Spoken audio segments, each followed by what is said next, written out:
In this video, I'm going to show you how to fix couldn't refresh feed on Instagram on your iPhone. So please watch the video until the end and follow this tutorial step by step to avoid making mistakes. So let's get started. So if you're having a problem refreshing your feed on Instagram, this may be caused by some bugs with your Instagram application or your iPhone itself. So the first thing you want to do is go to your App Store.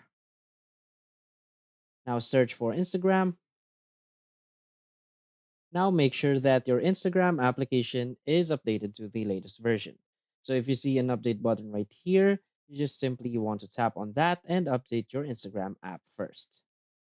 Now you want to close this and go to your phone settings.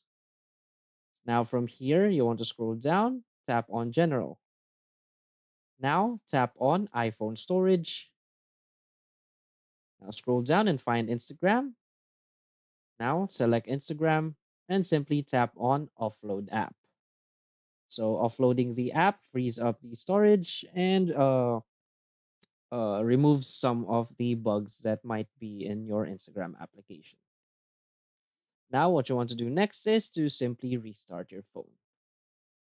And that's it. So if you find this video helpful, please hit like and subscribe. Thanks.